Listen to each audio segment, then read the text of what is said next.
So today, in this session, our speaker is Kim Dillon.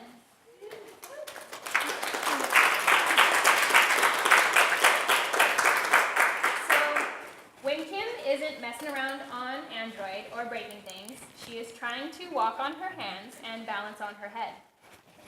The holder of many degrees, including a master's specializing in Russian, EU relations, she is also a Lighthouse Labs bootcamp graduate. Currently, Kim is working through Google's Intermediate Android Developer Program. So, Kim, all yours. Take it away. Do I flick the switch? You flick the switch. Can you hear me? Excellent. All right. Welcome. This is a really good amount of people. I like it. It's good. It's good. Thank you all for coming. Welcome to your tour of Android Studio.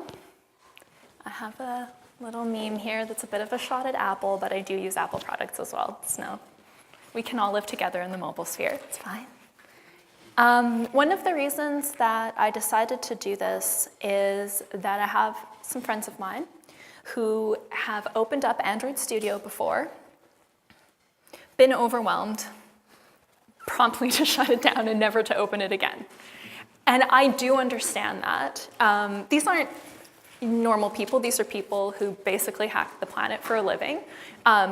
They're fastidious. They have to know every little gear, every icon, every symbol, what's going on here. And there's so much that Android Studio is capable of doing. There's so much going on, even when you first open it up, that to take it all in is overwhelming. So in a way, I feel that if the people here are new to programming and Android, it's in your best interest, actually, because you can kind of put blinders on and just focus to get to where you need to go. And then over time, everything else will open up, and you'll struggle with all those random things here and there that you need. I've been using Android Studio for over a year now, and I don't feel that I've even used it to its full potential at this point. So this has been a really good opportunity for me to kind of go through my own processes and sharpen a dull edge or two. I think a good developer should be as familiar, as productive and possible with the tools that they use on a daily basis. So this workshop is going to be split into 3 sections. One, I'm just going to open up a blank Android project, and I'd ask you to follow along with me and just talk about what's going on, the lay of the land, as much that I feel that you need to know when you're getting started to just build a little app. Second, I'll go over some shortcuts, 6 shortcuts that I really wish I had known when I had started, kind of things you can do on a regular basis. And thirdly, I will do a quick live coding session where, because I'm not really touching a lot on programming basics, I would just ask you to follow along, like sort of a watch and copy. I'll talk about what I can, but my aim here is to get either an emulator set up, or hopefully I see some of you brought your phones, hopefully you have a connecting cable. And my idea here is if you can get something that you've typed or made on the screen of your phone, it could be empowering and make you feel like you could make anything. So, Android Studio is an IDE, which is an integrated development environment. There are so many tools, monitors, shortcuts, and plugins that you can use to make yourself more productive and to work more efficiently. And I recommend, if you're interested after this, or if you decide to finish the project if we don't get it finished, to just Google all this and take a look around. The Android developer documentation is very thorough. It's very easy to read. It's really great. So let's get started. Who here has downloaded Android Studio and installed it? Oh, excellent. Okay, well, go ahead and open up Android Studio. It should look like this. We're gonna start here at the Start menu. And already we have 6 choices. So we're already at an impasse. Obviously, we're gonna start a new Android Studio project. That's where we're going. Opening an existing one is very clear, something you already have on the go. You want to just get right to it. Check out a project with version control if you're familiar with GitHub, Git, Google Cloud, a bunch of other stuff. You can start from here, so your project is on your VC and you're pulling it down off of there. Import a project is very niche. I've only found it when I've done some courses where they want to preserve the state of their version of whatever version of Gradle they're using. It's sort of like they want you to start where they have left off, not necessarily the latest and greatest. And import an Android code sample is something I've never used, so feel free to click on that and figure that out. No idea, we're just gonna start. So we're gonna come here to this project wizard. We're gonna name our project something really clever. We'll consult marketing people, branding people. We're gonna make lots of money. Android quiz app. We're gonna make a little quiz today. That's the basic app that we're gonna make. Company domain, actually it doesn't even have to have your name in it to start off. It can just be example.com unless you do have a domain and you are planning that route. I would suggest not starting there, it might be a little difficult. And then you can see here that you can include Kotlin support if you have any experience with that, or if you want to write some C++, you could also do that, but we're going to work mainly in Java. Is it possible to increase the resolution at all?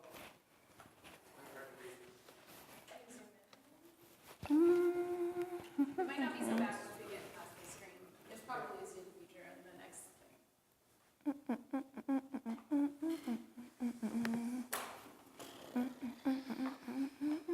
Displays? Display?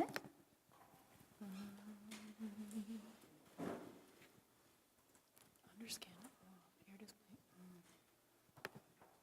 I don't know if anyone knows anything more about Max than I do. You're welcome to check it out. Maybe we'll see how this goes and if it becomes... Command Option Plus might work. Yeah, let's give that a shot. It might not work here. Command Option Default. I think it's command. I'm Googling it right now. It just probably isn't on this screen. Maybe once we're in the code editor, we can zoom in. If there's a code editor. I don't It was just really hard to read. You guys want me to turn off these lights here too? Oh, put lights up. Sure. Not really. Edit a little easier?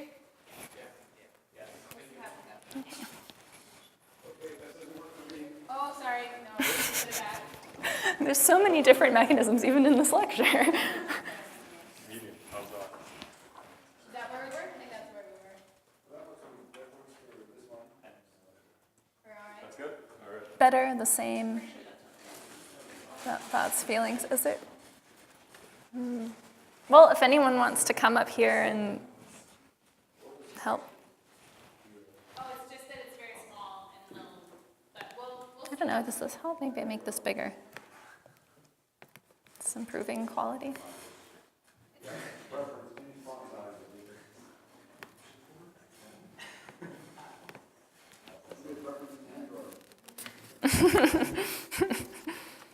Well, hopefully you guys are looking at the same thing on your screens and following along. So hopefully what I'm doing at this point, I mean, for the live coding part might be a little bit more difficult, but I do have it up on GitHub. So you can definitely check out my GitHub or email me about it later.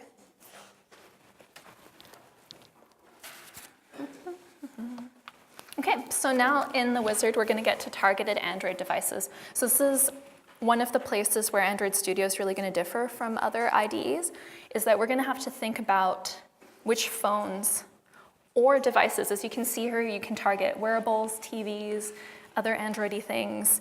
So you're just going to have to think about who is your target audience.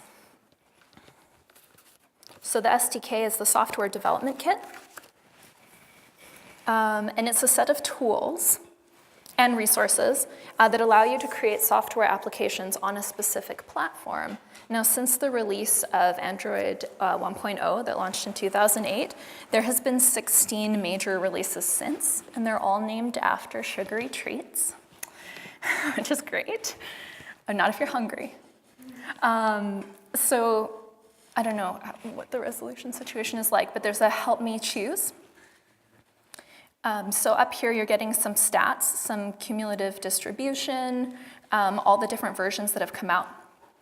So I like to target as many people as I can while still getting up there in versions so that I can, maybe play on some of the new hardware or new features that are available.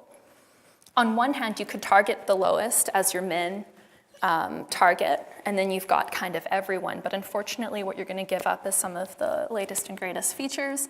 If you go the other way and you try and target, Oreo 8.1, you're going to miss out on a lot of people who haven't upgraded their phone or have new systems. So it's kind of a personal choice as a developer what it is you want to do and how many people you want to reach. I have ice cream sandwich here. I kind of like to go for a lollipop. This is about 80% of devices. You can play around and just kind of look through and see, you'll get the stats right underneath and then sort of pick. I'm gonna go with lollipop today.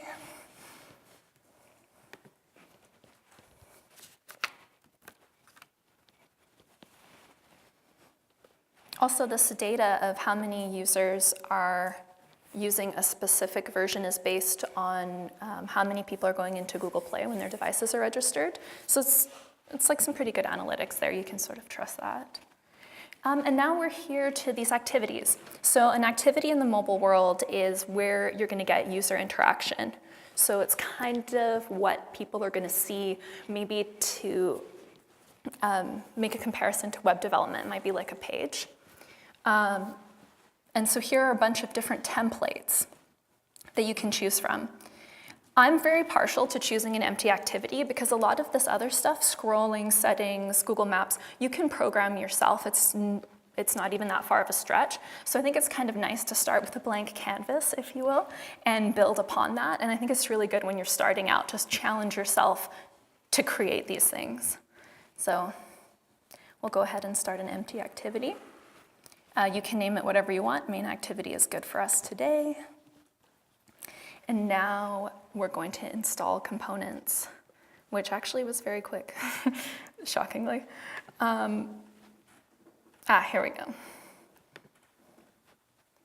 Okay, is anyone with me still? Did you pick empty activity? Questions? Oh, okay, good. Thanks for the thumbs up. We're good? All right. So we're in Android Studio, look at us, we made it. We have some errors. That's sad. It's okay, we'll figure it out. Gradle Sync failed.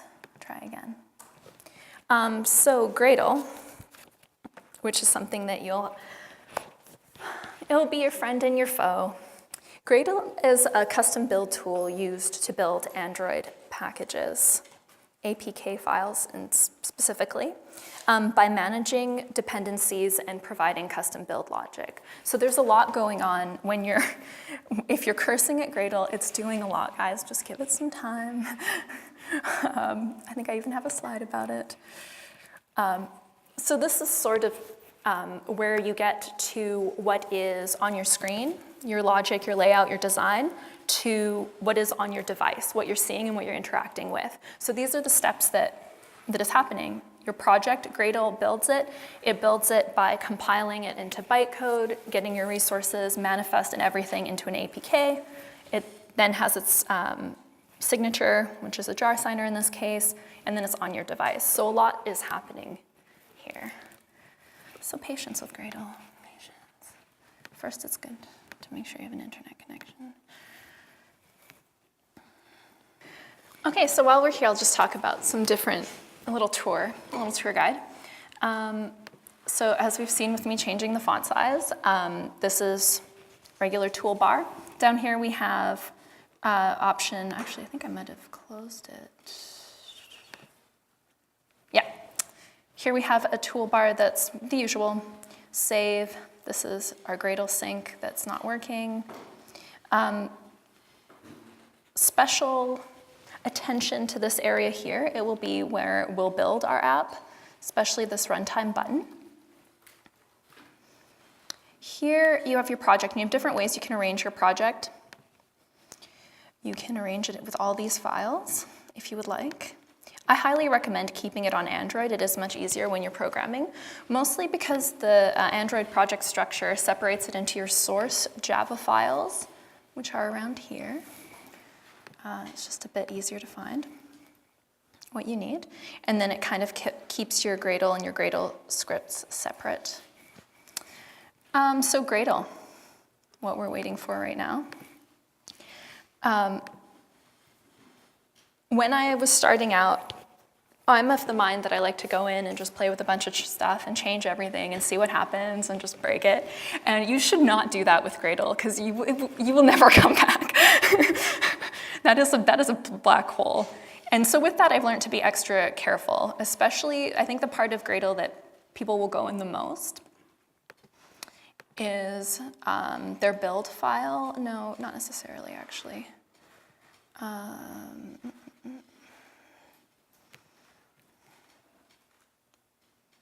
Project settings, maybe.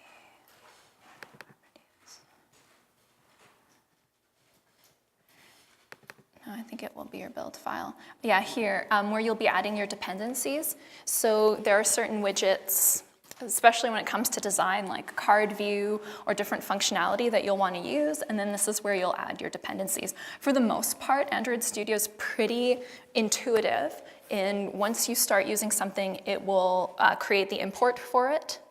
It also saves automatically, so it kind of makes you a lazy developer after a while, especially when you have to go back to like web dev stuff. And you have to save yourself and you just ruin everything. But Android Studio is like pretty intuitive in a lot of different ways. I might have to switch laptops if this isn't going to work. So moving on, anyone who brought their connecting cable can go ahead and USB connect their Android phone. Now there's something you have to do to your phone first, which I don't know if anyone's ever done developer mode on Android. Oh, this is fun. Everybody go into your settings on your phone. For the most part, I think other than HTC, does anyone have an HTC phone? No?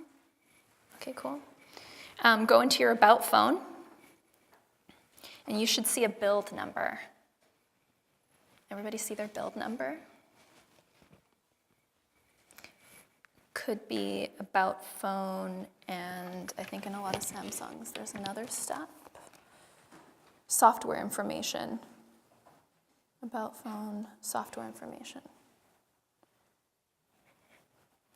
If you see your build number, press it 7 times to unlock developer mode.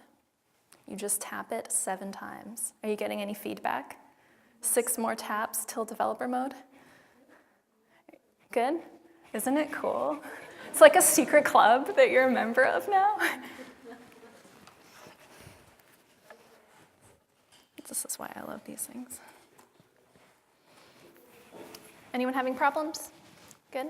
We've unlocked developer mode. Then when you go back to your settings, your main settings screen, you should see developer options. Click on there, scroll down, and you should see USB debugging, and you want to make sure that that is toggled on. USB debugging.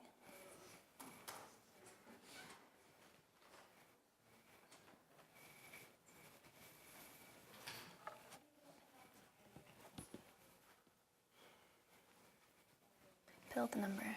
I'm waiting for people to look at me as if they feel accomplished and proud of themselves for what they've done, as you should be, as you all should be.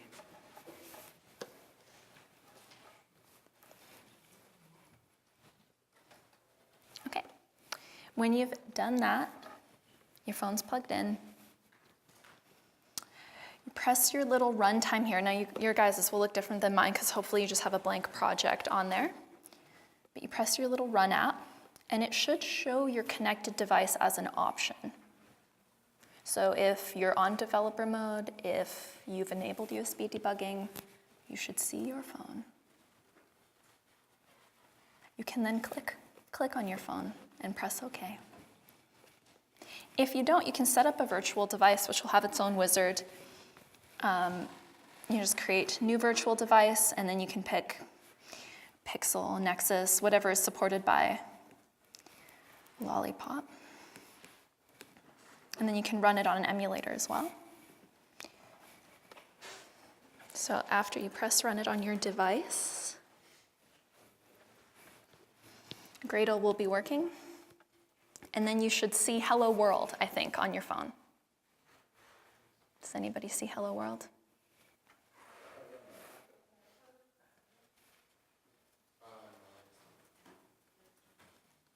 I don't even know who's following along.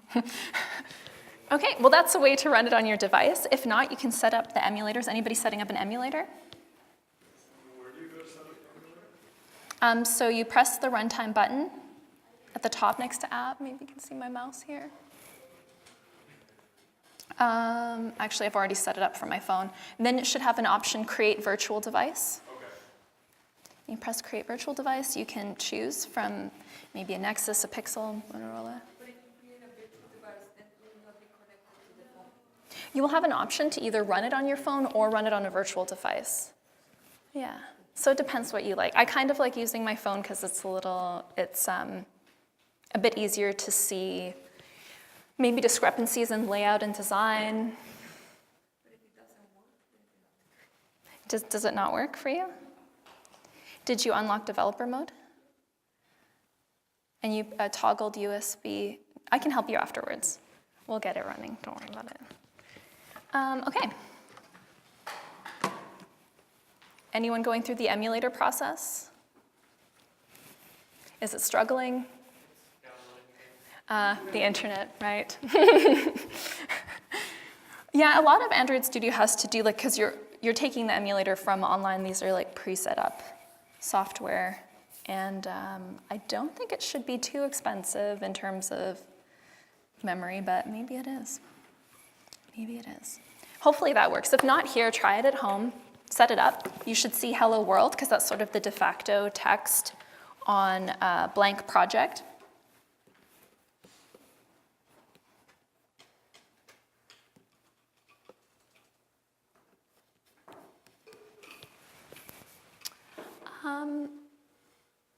So it's going to be interesting because I already have this done here. So I guess I can just sort of show you this layout, and if you feel like it, if you can see it, can you guys see my text at all? Is that too small? Very, very small? Yeah. Can you see now? Better? Okay. Well, I'm going to have to go back down to show you where this is. So if you go into your res folder, so we have our Java source code. Then we have our res. These are our resources. It's everything that is not your Java code. Images, layout, values, colors, style, things like that. You can go into your layout folder. It should be titled activity main.xml or whatever you titled your activity when we were going through the wizard. Give that a click. On yours, I believe it should say frame layout and a text view that says hello world. I think this is the blank project. So you can go ahead and change that text to anything you want. Press run again, see if it runs.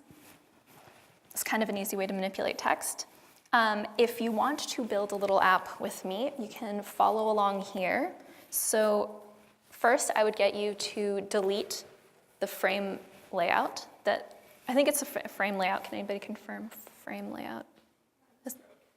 Yours is broken? No, this isn't good. Is it Gradle? Oh, no, it's the SDK. Oh, how many people are suffering with this SDK? Yeah, we really need the internet. You as well? Oh, we really need the internet. The internet is so crucial. Well, sorry, guys. I'm going to just put this all up on GitHub so you can follow along. So would you guys like to ask any questions? I can tour you around the code that I've already written. I don't know what else we could do. What's GitHub? What's your GitHub? Kim Dillon. Yeah. I can show you some of the commands, I think. It makes me want to switch back to my old laptop, but I feel like that's going to be a lot of work. Maybe I have it on here somewhere.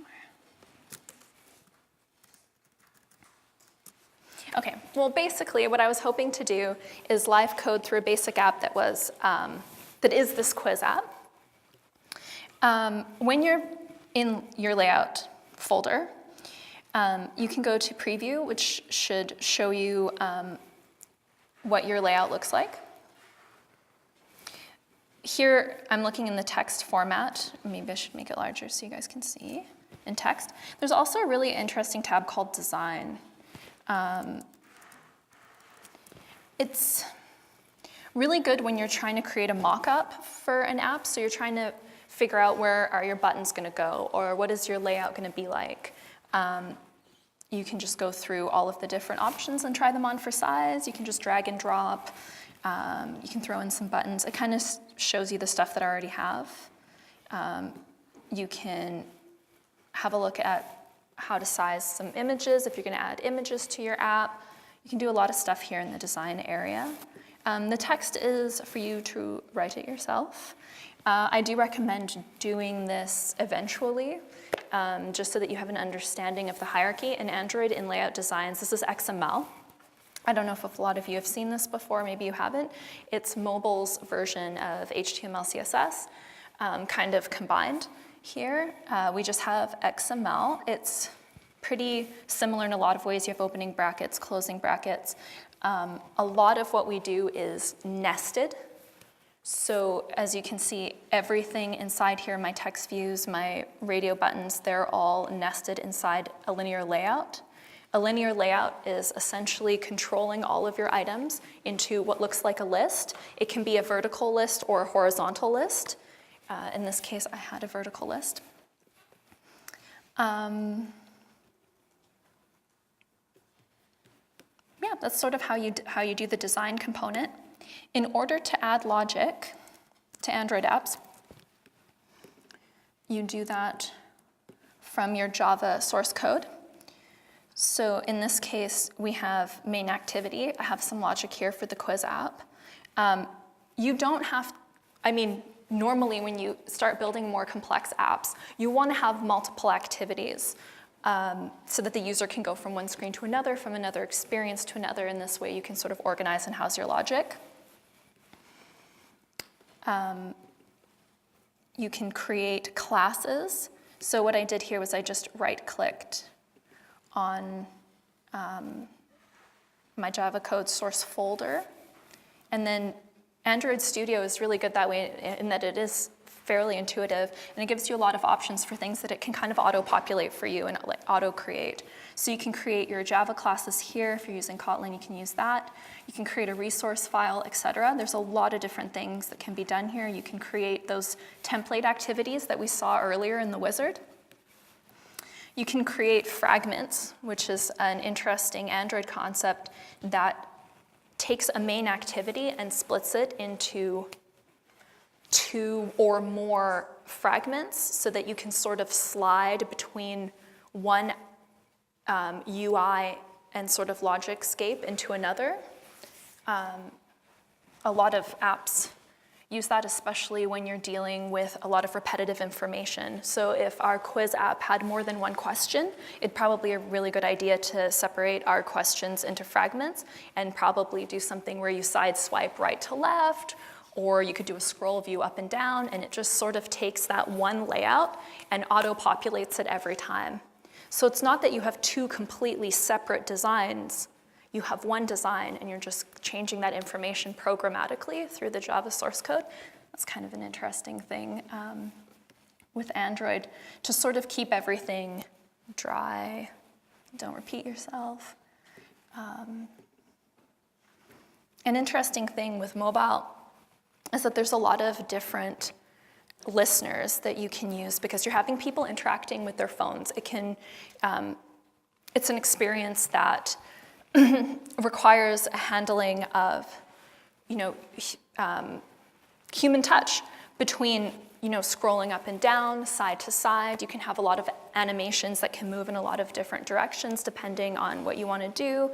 You have, the ability to drag things into other things. You have the ability to throw stuff away. So that's where I think mobile development is particularly interesting, and especially from a design perspective, where you can sort of code for how someone would use it based on all the different movements that you could make on a mobile screen, and how you can listen for that and how you're going to handle that information. I think one of an app that handles that very well is Instagram. I mean, the original Instagram. I think the reason that it became so pervasive in a way is that you had this very tactile experience where it was really easy. I think if you had to open another window or move on to another activity constantly, it might not be as user-friendly, but they sort of took that kind of human tactile experience, like the infamous scroll, and they organized everything to kind of function in a way that's pleasing for the user. So I think that if you want to do stuff like that, Android's definitely, any mobile is definitely good for that. Side tangent.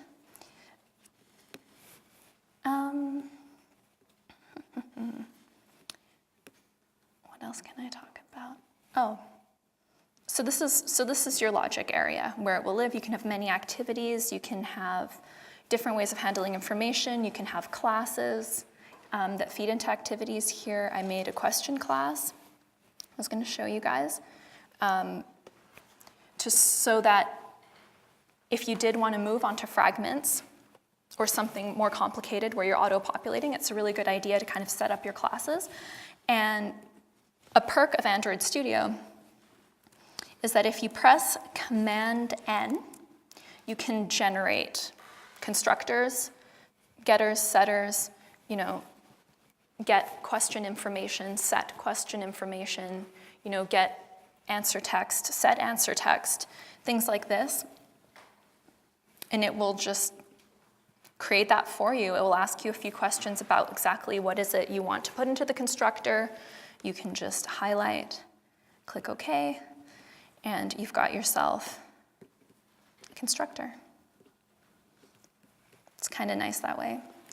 Down here in Android Studio, hopefully you guys can see this. You have a bunch of different kind of monitors or logs. You have your runtime logs so that you can see why Gradle isn't working or where your APK is or isn't. You have your to-do list. You have an Android profiler, which is really interesting when you start making apps and you are running them with your phone connected. The emulator works as well, but not as well as the actual device.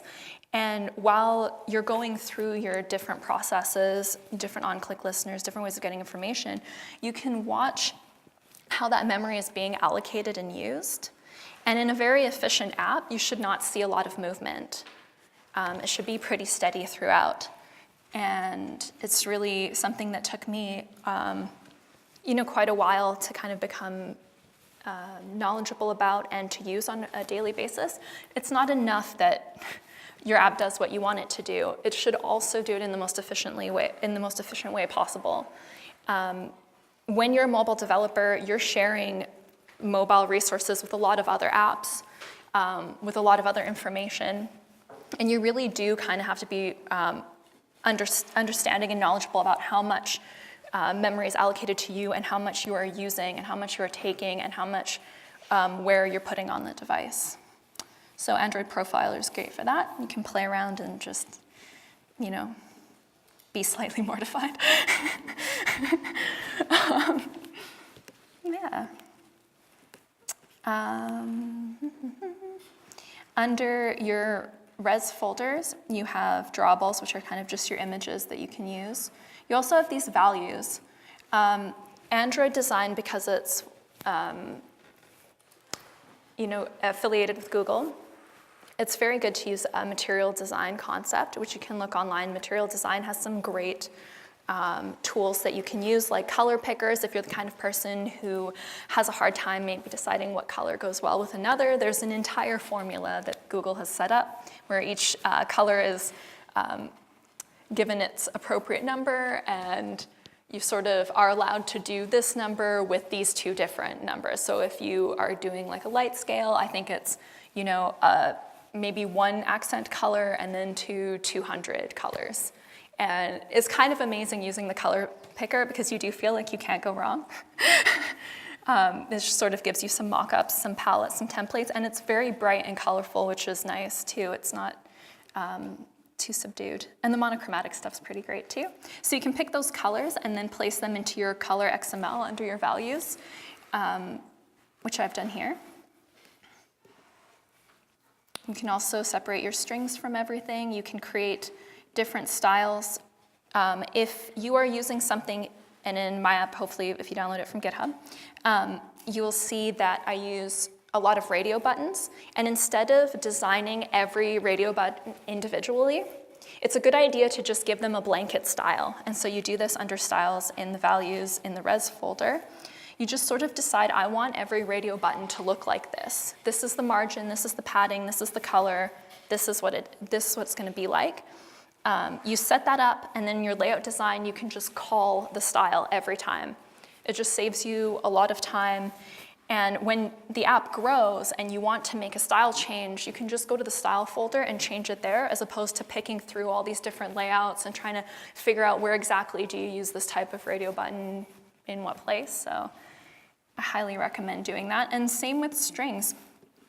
Right now it's just the app name, but the app here would be a quiz app, and so I would recommend creating strings for every question and every answer, and then if you do want to change it, or if you want to maybe auto-populate it because you're picking it up from some other external source, it's a good idea to have all of your strings in one place. So again, you're not hunting through code to try and find these strings that you want to change. Yeah. Just like CSS on a CSS page on a WordPress app? Well, we use XML, and the strings is also an XML file. I mean, in the web dev world, you have these two separate ones that are kind of working together. You have the cascading style sheet, am I right, guys? I guess it's been a while. And you have HTML. Here we just have XML. So you really learn this one kind of design component, and then you kind of work with that, so you don't really have to sort of delineate what's going on. It's not these differing layers, it's one layer. This is just sort of a place where it's getting organized and compiled and then getting called on later. So instead of having all your XML in this layout, you're kind of having this one little snippet of XML that lives over here that gets called upon every time you have, like, let's just say a radio button. So this very specific, this is my radio button XML. You can find it in the style sheet under radio button. So I don't know if does that answer your question at all? Okay, cool. Well, I don't know if anyone has any other questions. Feel free to ask. Sorry the internet was as it was. I hope that you still learned something. I hope that you all try the emulator or to connect your device and just play around. You can download like any Android project off GitHub, actually. I would highly recommend it. Like, just download some random thing off of GitHub, put it on your phone, and go into Android Studio and just start playing around. You can start going in the layouts, changing text, changing colors, see what happens, and then you can get into the logic and just mess stuff up. That's like the best way to learn. Delete something, add it again. Cool. Oh, thank you. Thank you.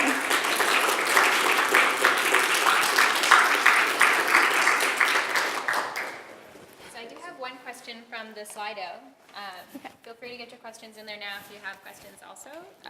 Can Android Studio be used to develop VR or AR? That's interesting. And slightly out of my purview, to be honest, because I haven't worked in any of those arenas. Yeah, that's a really interesting question. Yeah. You know, I'm not entirely sure. I know that, I have to think about where we were earlier. I feel like when you're creating a new project, there was a moment there where you could see Android things. There were wearables, TV, tablets. Maybe that drop-down menu could give a little more answers.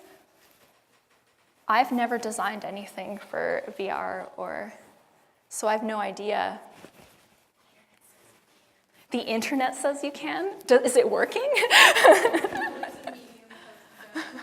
Yeah. I mean, that'd be cool. If anyone does do that from here, please reach out and show me your cool stuff. That'd be awesome. Yeah, it's Unity, yeah, an Android Studio. So apparently you can, Cool. through the power of the internet. That's the only question that we had, so I think we can wrap it up. Yeah. I want to just do another big round of applause for